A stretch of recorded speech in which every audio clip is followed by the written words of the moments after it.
सुंदरपुर गांव में एक राजा रहता था। धनंजय नाम के राजा ने अपने महल के सामने एक सुंदर बागीचा लगवाया और एक सरोवर बनवाया। सरोवर में राजा ने सुंदर सुंदर पक्षी पाले। जी कहने लगे, सुनो भाई, मैंने यहाँ अपने पक्षियों को पाला है।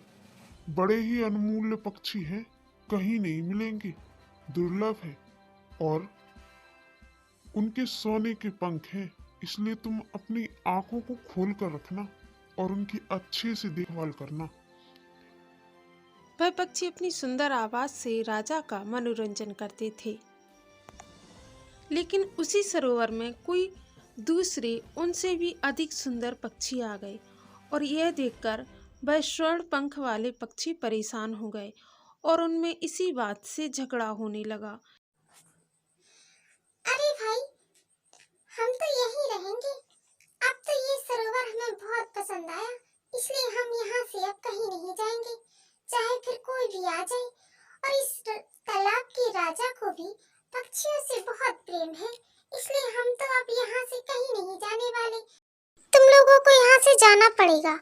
हम इतने सालों से यहाँ अकेले रह रहे हैं, हमें अकेला प्यार मिलता है, इसलिए हम यहाँ इस जगह को छोड़कर चले जाएंगे।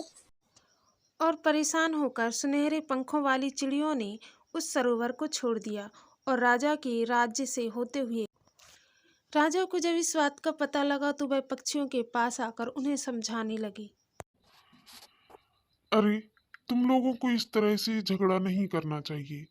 यह सरोवर बहुत बड़ा है, तुमसे भी ज्यादा और भी ज्यादा पक्षी यहाँ रह सकते हैं और मैं तुम सबसे बहुत प्यार करता हूँ। इसलिए मैं चाहता हूँ कि तुम सब मिलकर खुशी खुशी यहाँ आपस में रहो और इस सरोवर की सुंदरता को और भी ज्यादा बढ़ाओ। राजा की बात को उन पक्षियों ने बड़े आराम से मान लिया और उनकी समझ में आ गया कि मिलजुल कर रहने में ही भलाई है और वह आपस में मिलजुल कर रहने लगे। अरे, क्या तुम्हें पता है कि यहाँ इस सरोवर के अलावा भी और भी छोटे छोटे सरोवर हैं? तुमने उन जगहों को नहीं देखा होगा।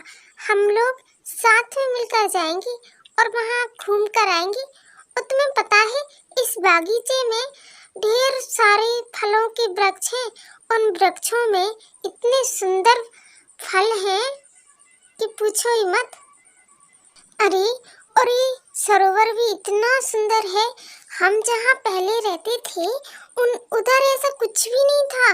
पता है, हम ऐसे ही सुंदर सरोवर की खोज में निकले, तब हमें यहाँ इस जगह दिखी और हमने सोचा यहाँ से अच्छी जगह तो हमें कहीं मिलेगी नहीं, तो हम कहीं और जाना चाहते ही नहीं थे। और अब देखो, हम लोग मिलजुल कर रह रहे हैं और राजा साहब की बात तो मैं कभी ना मानने से इनकार कभी ना करूं। अच्छा, मेरा भी हाल ऐसा ही है। वैसे मुझे इस सरोवर का पानी बहुत पसंद है क्योंकि यहाँ मीठा जल है। इधर राजा भी बहुत खुश था अपने पक्षियों को इस तरह से मिलजुल कर रहते हुए। राजा अपने घर बैठकर बागीचे की ही बातें कर रहा था। कह रहा था कि अरे भाई, बागीचे से इतनी सुंदर आवाजें आ रही हैं कि मेरा तो मन मोह लिया है। इतनी सुंदर और इतनी मनमोहक आवाजें पहले कभी नहीं आती थी। अब देखो, मिलजुल कर रहने में कितना आनंद है, कितना अपनापन है और मिलजुल कर रहने से सारे मनमुटाव खत्म हो जाते हैं। वैसे इन पक्षियों ने मेरी बात बड़े आराम से मान ली। यह बात देखकर मुझे बहुत अच्छा लगा और अब तुम ना इन पर ज्यादा ध्यान रखना। और सेवक कहता है, सिर हिलाते हुए कहता है कि जी महाराज। प्राणों से भी अधिक प्रिय है, मैं इनको कभी नहीं छोड़ने वाला। और हाँ, तुम ना इस समय मेरा अच्छे से हाथ बटाना, समझ में आया?